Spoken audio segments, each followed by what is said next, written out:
আচ্ছা, তো এইবার হচ্ছে আমি যে এক্সাম্পলটা সেট করেছি এটা হচ্ছে এক্সাম্পল নাম্বার 15। তো এক্সাম্পল নাম্বার 15 বলেছে D square plus 9 into Y equals to sine 3x। তো তুমি শুরুতে এটাকে ইকুয়েশন নাম্বার 1 ধরে নিবা, ধরে লিখবা যে let y equals to e to the power mx be a trial solution, then তুমি এটার অ্যাসোসিয়েটেড ফাংশন ধরে তুমি অক্সিলারি ইকুয়েশনে চলে যাবা। তো অক্সিলারি ইকুয়েশনটা কেমন হবে? অক্সিলারি ইকুয়েশনটা হচ্ছে এই টাইপের, যে M square plus 9 equals to 0। তাহলে আমি এটাকে বলতে পারি এভাবে বলতে পারি যে স্যার এখানে লিখতে পারি এইভাবে যে এম স্কোয়ার ইকুয়ালস টু হচ্ছে -9। তাহলে লিখতে পারি কত বলো তো? এটাকে অবশ্যই ভাবে লিখতে পারি যে ইকুয়ালস টু প্লাস মাইনাস এটাকে লিখতে পারি হচ্ছে √9 -9। তো তাহলে এখানে কত হবে? M equals to plus minus হচ্ছে প্লাস মাইনাস 3 আর হচ্ছে আই। হ্যাঁ, এটা হচ্ছে এক্সাম্পল 15 এর এটা হচ্ছে আমাদের কমপ্লিমেন্টারি ফাংশন। হ্যাঁ, কমপ্লিমেন্টারি ফাংশন যে রুটসটা দরকার সেই রুটসটা হচ্ছে আমাদের এইটা। হ্যাঁ, আচ্ছা, এইটা হচ্ছে একটু ভুল লিখেছি প্রশ্নটা তোলার সময় একটু ভুল হয়েছে, একটু মিস্টেক হয়েছে স্যারের। সেটা হচ্ছে এক্সাম্পল 16 হবে। কেমন? এটা হবে এক্সাম্পল 16, আর এখানে একটা স্কোয়ার হবে, ওকে। আর এই টাইপের অঙ্কগুলো হচ্ছে রিপিটেড রুটস, আমি নাম লিখে দিচ্ছি। অঙ্কগুলো হচ্ছে রিপিটেড রুটস বা রিপিটেড ফ্যাক্টর, অ্যাকচুয়ালি রিপিটেড ফ্যাক্টরের ম্যাথ। হ্যাঁ, ওকে। তো এই টাইপের ম্যাথগুলো কেমন আমি বুঝাই দিচ্ছি। ধরো অক্সিলারি ইকুয়েশন দেখলে সবই ঠিক থাকবে, ভয় কোনো কারণ নাই। এখানে এম স্কোয়ার প্লাস এন, তার উপর একটা স্কোয়ার হবে, যেহেতু এখানে স্কোয়ার আছে এই জন্য স্কোয়ার হবে। তাহলে এই পার্টটা মুছে দিতে হবে, তো এই পার্টটা মুছে দিলে এখানে কি অবস্থা হয়? এখানে হচ্ছে এম স্কোয়ার প্লাস 9, এটা আসবে 2 বার, তাহলে ইকুয়ালস টু 0। তাহলে একবার তুমি লিখবা যে সুতরাং M square plus 9 equals to 0, or আবারও M square plus 9 equals to 0। হ্যাঁ, এই টাইপে আসবে। তো এখন তাহলে এখানে কত হয়? এখানে হচ্ছে এম স্কোয়ার ইকুয়ালস টু -9, এখানে কত হবে? M square equals to -9। তাহলে এখানেও ভ্যালু হচ্ছে প্লাস মাইনাস 3i, এখানেও ভ্যালু হবে কত? Plus minus 3i। ওকে, তো তাহলে এইটার জন্য কমপ্লিমেন্টারি ফাংশন বের করবো। তাহলে এখানে মনে মনে একটা 0 আছে, এখানে একটা 0 আছে, বুঝতে পারলাম? দুই ক্ষেত্রেই ভ্যালু হচ্ছে 0 করে করে। কেমন? তো এটা হচ্ছে আমাদের কেমন রুটস? এটা হচ্ছে আমাদের কমপ্লেক্স রুটস। রুটসটা হচ্ছে আমাদের কেমন রুটস বলো তো? রুটসটা হচ্ছে কমপ্লেক্স রুটস। ওকে, তো এখন এই তো দেখো এখানে কমপ্লেক্স রুটসটা আছে, সেই কমপ্লেক্স রুটস কিন্তু আবার রিপিটেড। দেখো এটা কিন্তু রিপিটেড। হ্যাঁ, একই রুটস কিন্তু রিপিট হয়েছে, রিপিটেড। কেমন? তো প্রথমে এইটার জন্য চিন্তা করি, ওয়াইসিটা কেমন হওয়ার কথা ছিল। মনে করো এইটার জন্য চিন্তা করি, তো এইটার জন্য আমাদের হওয়ার কথা ছিল এরকম যে ই টু দি পাওয়ার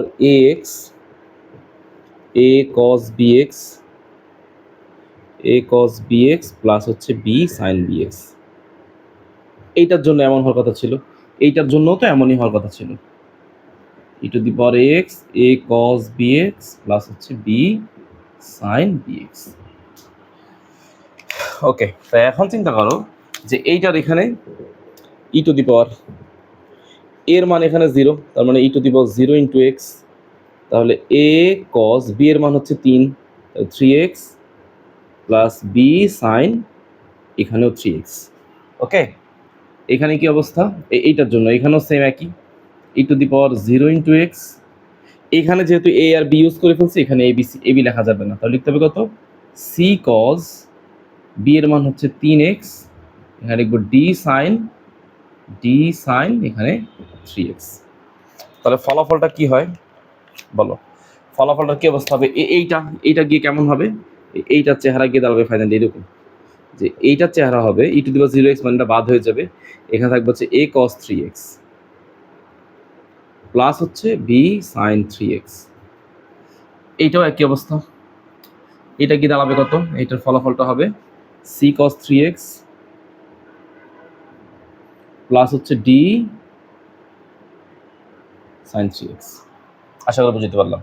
এখন রুট তো রুট রিপিট হলে কি করতে হয়? তাহলে ফাইনালি লিখবো হচ্ছে ওয়াইসি, মানে কমপ্লিমেন্টারি ফাংশন। তাহলে এই রুটটা ঠিক রাখবো, মানে প্রথমে এটা নিলাম, এইটার জন্য এটা নিলাম, তাহলে a cos 3x প্লাস হচ্ছে b sin 3x, b sin 3x। ওকে, এখন পরের যে রুটসটা আছে না, তার সাথে তুমি x গুণ করে দিবা, কারণ আমরা জানি রুট যদি কি হয়, সেম হয়, তাহলে তার জন্য কি করতে হয়, একটা অ্যাডিশনাল x গুণ করতে হয়। এখন যেহেতু তারা কমপ্লেক্স রুটস, তো কমপ্লেক্স রুটসের জন্য সমাধান এরকম, আর এইটারও সমাধান এরকম, যেহেতু সেম একই এলিমেন্ট, তাই একটা x গুণ করে দিব। তাহলে এখানে কত হবে, c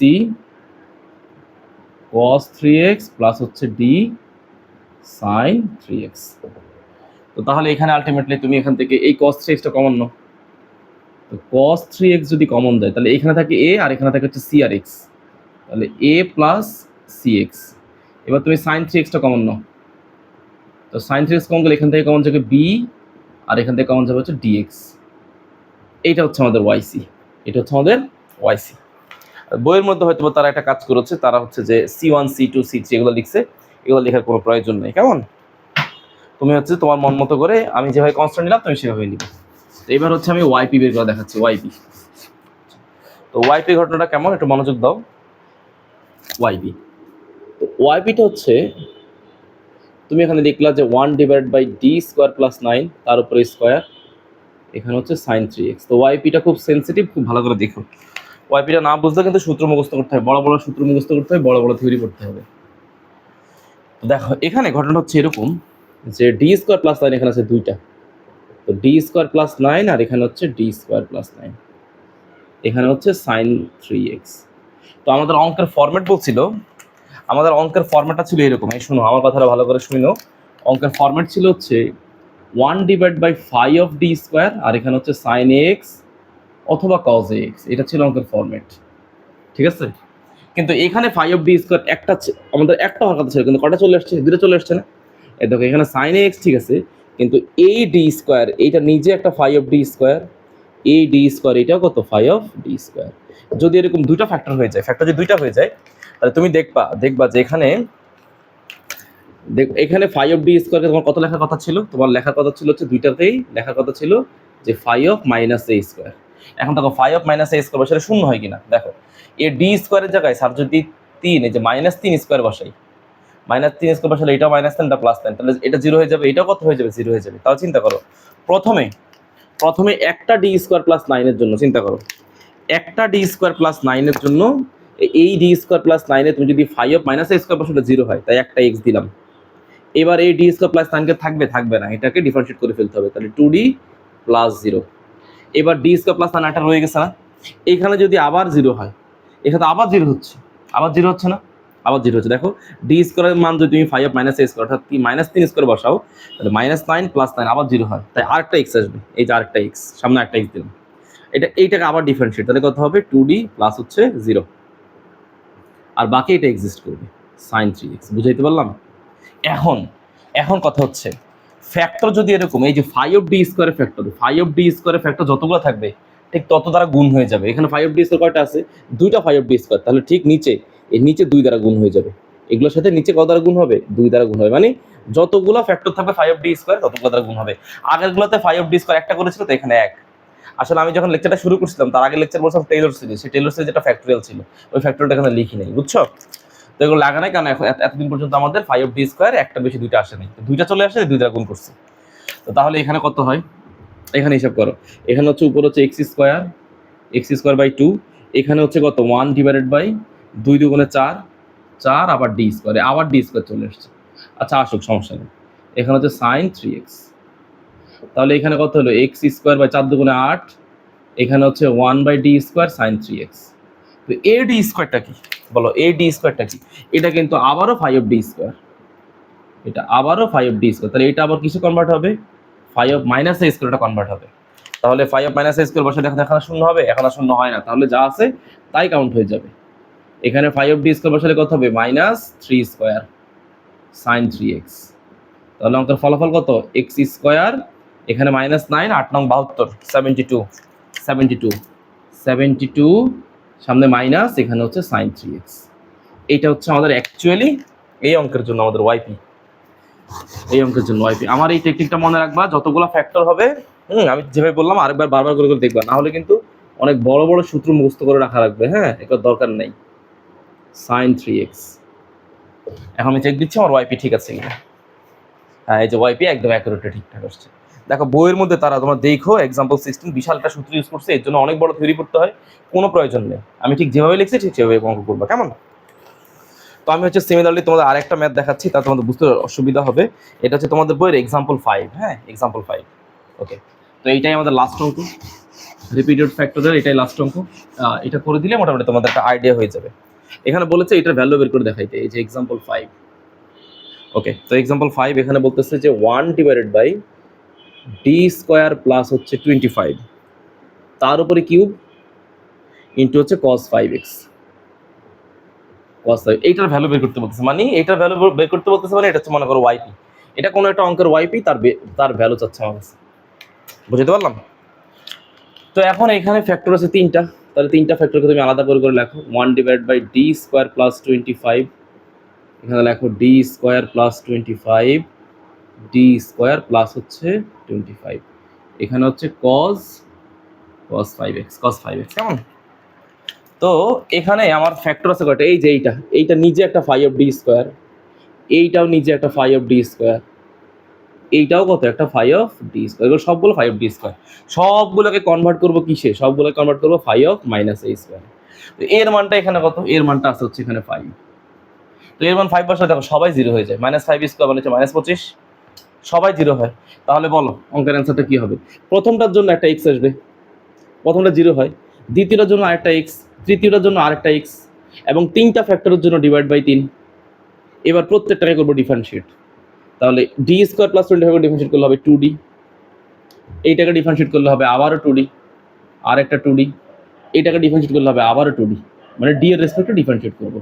আর এখানে থাকে কত? এখানে থাকে হচ্ছে cos 5x। আশা করি জিনিসটা বুঝতে পারছি, ক্লিয়ার? আশা করি জিনিসটা বুঝাইতে পারছি। তো এবার কি অবস্থা হয়, এগুলো মুছে দিচ্ছি, এইটা মুছে দিচ্ছি, তাহলে আচ্ছা এই দিকটা পুরোপুরি মুছে দিচ্ছি।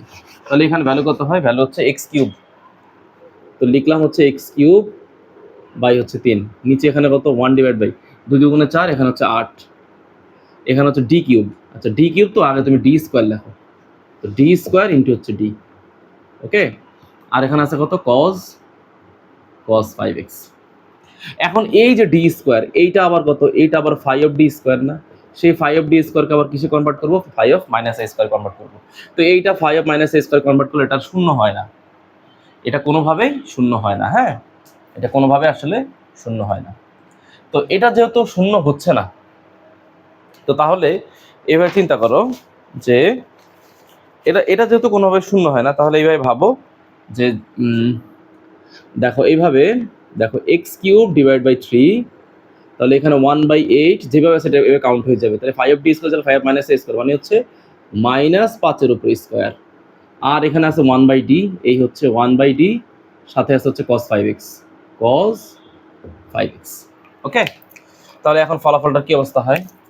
এখানে হচ্ছে এক্স কিউব বাই 3, 1/8, এখানে -25, আর 1/d মানে হচ্ছে কত? ইন্টিগ্রেট। তো ইন্টিগ্রেট করবো কাকে? cos 5x কে, এটাকে ইন্টিগ্রেট করবো। তো ইন্টিগ্রেট করলে কত হবে? sin 5x ডিভাইড বাই হচ্ছে 5, sin 5x ডিভাইড বাই হচ্ছে 5। হ্যাঁ, ওকে, আচ্ছা। তো এইবার এখানে কত? এখানে হচ্ছে এক্স কিউব, এখানে 3, 8 আর -25 যদি গুণ করি তাহলে হবে 400, তাহলে হবে 400, সরি হ্যাঁ না, এখানে হবে 200, এখানে হবে 200। তাহলে 8 আর -25, 4 25 100, তাহলে এখানে হবে 200, তাহলে এখানে হচ্ছে 200, কেমন? আর উপরে হচ্ছে sin 5x, নিচে হচ্ছে 5, নিচে হচ্ছে 5, তাহলে এখানে কত হবে? 3 দুগুণে 600, 6 আর 5 হচ্ছে 3000, তাই না? বা 3 পাচ্ছে 3 দুগুণে 600, 600 আর 5 এখানে 3000, তাহলে -3। হ্যাঁ, আচ্ছা এখানে কোনোটা মিস্টেক করছি কিনা দেখি তো। -3,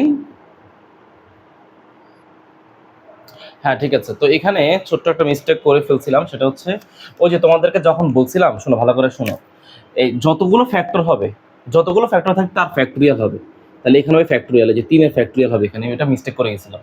মনে করো যে এই যে ঘটনাটা ছিল, এই অঙ্কটা ছিল এরকম, এই দেখো 1 divide by phi of D square, এই যে phi of D square, phi of D square, আর এখানে হচ্ছে 5d স্কোয়ার, এখানে কত ছিল, অঙ্কটা ছিল cos ax এর, তাই না, মানে cos 5x।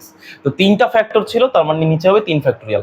তো আগের অঙ্ক যেটা করতাম সেখানে ছিল 2টা ফ্যাক্টর, তাই 2 ফ্যাক্টরিয়াল, তো 2 ফ্যাক্টরিয়াল মানে 2, ওটা লিখি নাই। তো এখানে 3 ফ্যাক্টরিয়াল হবে, 3 ফ্যাক্টরিয়াল, এখানে 3 ফ্যাক্টরিয়াল, সব ঠিকঠাক আছে। তাহলে এখানে কত হবে, 3 ফ্যাক্টরিয়ালের মান হচ্ছে 3 গুণন 2 মানে 6, তাহলে 6, ওকে। তাহলে এখানে 6 দুগুণে এখানে হচ্ছে 1200। আচ্ছা, এখানে চিন্তা করো এইভাবে যে এক লাইন বেশি লিখি, যে 3 ফ্যাক্টরিয়াল মানে হচ্ছে -6 ইন্টু হচ্ছে 200 এখানে হচ্ছে x³ sin 5x বাই হচ্ছে 5। তো তাহলে এখানে কত হয়, 6 দুগুণে এখানে হচ্ছে 1200, কেমন, তাহলে এখানে হচ্ছে x³, তো 1200, 5 আর 12, 5 আর 12, 5 আর 12, হ্যাঁ 6000, ঠিক আছে। তাহলে এখানে হচ্ছে -6000, এখানে হচ্ছে sin 5x, ওকে। তো ফাইনালি হ্যাঁ ঠিক আছে ভ্যালু। তো এখন আমি তোমাদেরকে ফাইনাল কথা বলে দিচ্ছি, সেটা হচ্ছে যদি ফ্যাক্টরগুলো রিপিট হয়, ফ্যাক্টরগুলো রিপিট হলে তুমি ততগুলো এক্স সামনে আনবা, যতগুলো ফ্যাক্টর হবে তত ফ্যাক্টরিয়াল, ততবার ডিফারেন্সিয়েট, খালি এগিয়ে যাবা। এটা সবচাইতে শর্টকাট এবং ইজিয়েস্ট ওয়ে। এইভাবে না করলে অনেক বড় কনসেপ্ট শিখে তারপর আবার ফর্মুলা মুখস্থ করতে হবে। তো ওইভাবে আমরা যাবো না, ঠিক এইভাবে আমরা শর্টকাটে করে ফেলবো। যদি এগুলো আসে না, তারপরও এগুলো অনেক সময়তে কুইজ প্রশ্নের মধ্যে এগুলো দিয়ে দিতে পারে, কেমন। তো আজকে এই লেকচারটা শেষ করে দিলাম। নেক্সট হচ্ছে অন্য কোনো টপিক্সের হচ্ছে যে আমরা কনসেপ্ট দিয়ে শুরু করবো ক্লাস। তো সবার জন্য শুভেচ্ছা থাকলো, সবাই ভালো করে ক্লাসগুলো করবে, নোট করবে, কেমন। তো সবার জন্য দোয়া রইল, ফি আমানিল্লাহ।